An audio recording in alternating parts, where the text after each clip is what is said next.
Greetings Zappers, hello and welcome to a new series for this channel called Urbex Histories. This show will cover the history of the sites that we visit in my other series on this channel called Abandoned. And the reason for this being a separate video is because I know that some people are only interested in what happened when we went and visited the site rather than the history of the place, and others prefer to know a bit more. Plus this way we can go into it in a bit more detail rather than just tacking it onto the explore videos.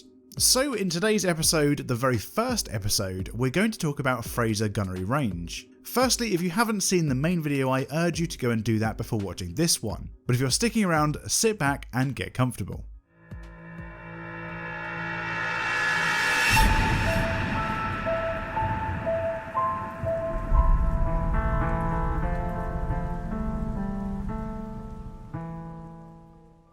Fraser Gunnery Range actually didn't start life as Fraser Gunnery Range. It actually was just part of Fort Cumberland, which is situated right next door to it. The site was used for various training activities and didn't actually become known as Fraser Gunnery Range until sometime between World War I and World War II. The site itself was actually really well placed, aiming out towards the Solent, which leads to the English Channel. It is also on the mouth of Portsmouth Harbour, which was and still is a very important and busy harbour in the south of England. According to Wikipedia, the narrow entrance and the forts surrounding it gave it a considerable advantage of being virtually impregnable to attack from the sea, and Fort Cumberland and Fraser Gunnery Range were one of these strategically placed forts. And at these forts a variety of naval guns could be found, including missile launchers later on in the site's life. And these guns would be tested sometimes up to 3 times a day by firing out into the Solent. And when these live fire tests were going on, ships would have to keep clear of the area, obviously so they didn't get hit, up to a 9-mile radius surrounding the site. It was also said that guns could be heard all over Portsmouth and even made the ground shake.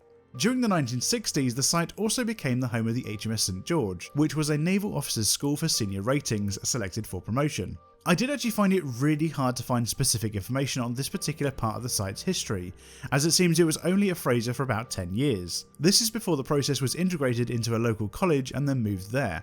Although I did find one mention of it in a forum post which said, there was another HMS St George in the 60s and 70s, at Easterney in the Fraser Gunnery Range site. It was the SD Officers' School where the candidates, all senior rates, were put through 2 terms of unnecessary physical and mental abuse, and some navigation and seamanship before going to the RNC Greenwich.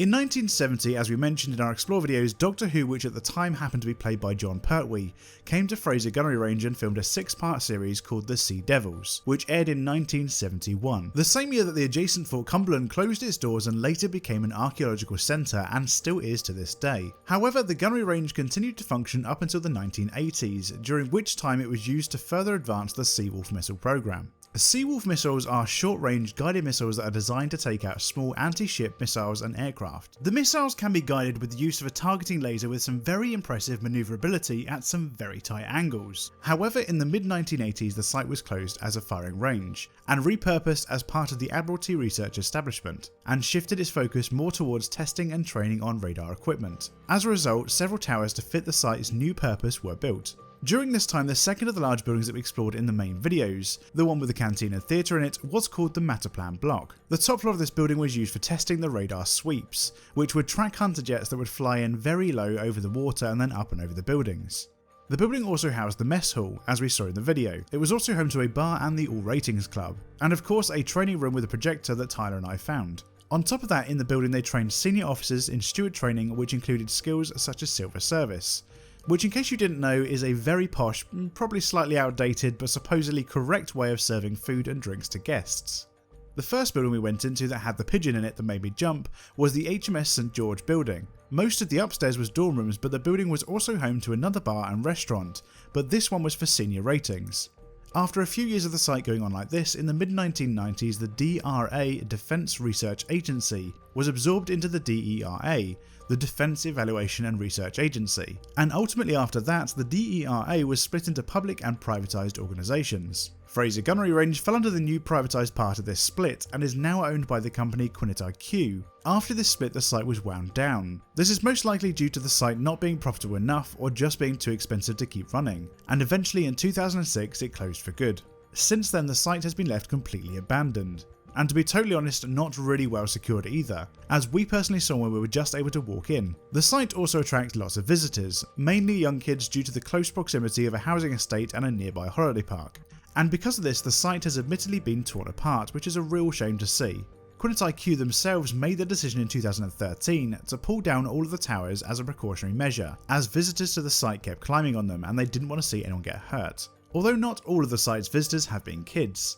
The site has in the past been targeted by metal thieves, vandals and arsonists, which have all left their mark on the site. There have been plans to redevelop the land into apartments, but the idea was quickly withdrawn after it received heavy opposition from local residents, some of which being the local beach users, which incidentally is actually a private beach but has been used by dog walkers and nudists, yes I did say nudists, for years. Although to be honest I have no idea why anyone would want to use this beach, it's bloody freezing because of all the wind and the beach isn't even sandy.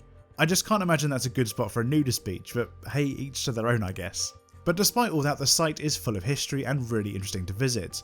I just hope they can figure out something interesting to do with it. Although I'm not going to recommend any of you go and visit though, as urban exploring is very dangerous. But I very much doubt that any of you will listen to me anyway, so if you do, just be safe and don't be stupid.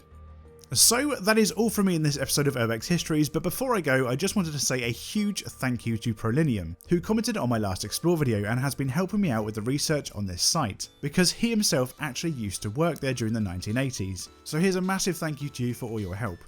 So what did you guys think of the new series? Why not let me know what you thought in the comments down below and I'll feature some of your comments in episode 2 of Urbex Histories. But for now, stay safe and I'll see all of you guys in the next video. See ya!